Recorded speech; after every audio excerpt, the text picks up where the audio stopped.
merong pag-ibig na nakahingayang. Ang tanging dapat mo lang gawin sa akin sumabay. Halika na't gisingin natin ang tulog mong diwa. Ibaba mo ang armas at sandatang nakakaiwas. Sa pagkakataong ito, hari aking opinyon. Layunin ko'y magkaisa lahat ng relihiyon. Bilyon ang tao sa mundo kung ating tutuusin. Bawat tao ay may buhay na pwede rin tubusin ng Diyos.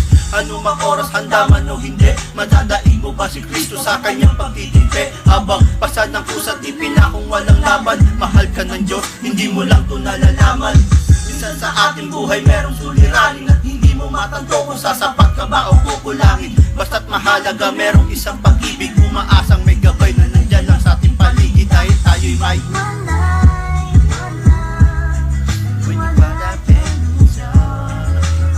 para sa lahat ng kaibigan ko,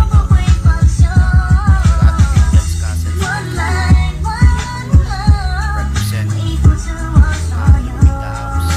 TBS ng Makati. Ako'y nabuhay sa mundong hindi inabot ang ama, at inasa ang lahat sa aking nag-iisang ina. Ang mayakap siya't pasalamatan, gusto ko pa sana nang hindi hinahangad sa aking nakala ang pamana. Ngunit ako ay naligaw kay haba na nasungay. Sa tuwing kakausapin niya ko, mata ko'y mapungay. Pinili kong daan, iba sa karaniwang bata. Impyernong itinuring, mas matindi pa yata. Ang mapayapa at pangakong paraiso ay di mo makakamtan kung nasa bulsa mo ay piso. Limutin na lang anuman ang maibigan. Kung wala kang pera, walang tapat na kaibigan. Masaklap ba nang inabot ko katulad ba sa'yo? Istorya ko't maging sa'yo'y hindi naman nagkalayo. Siguro nga pareho lang tayo ng naranasan. Tuloy pa rin ang luha, ilang beses mang punasan. Dahil meron kang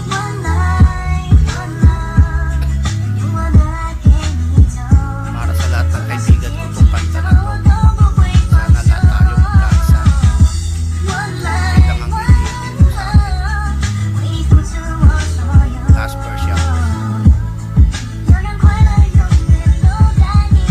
Dumalaw sa mga kaibigan para matulungan sila na maibsan ang kalungkutan sa kulungan. Yan ang aking gawain tuwing sasapit ang linggo. Sa piling ng mga kasama kong nakabilanggo. Sa mga kasama kong nasa laya na may atraso. Lihim akong mamuhay at binilang na retaso. At isang pilas ng papel na nilamuko. Kasalanan ba nila kung ang galit biglang mabuhos? At bakit ganon? Pag sinabing Muslim ay matapang, pag sinabing taga-kapis magkukulam ang babarang. Pag sinabing waray, walang awa kong pumatay. At pag sinabing Pilipino, alipin habang buhay. Ako ay Pilipino, isa rin sa akin nakapos. Tanong ko lang, sino ba yung tinatawag nilang Diyos? Siya ba yung nakasama mo sa madilim na eskinita? Inakay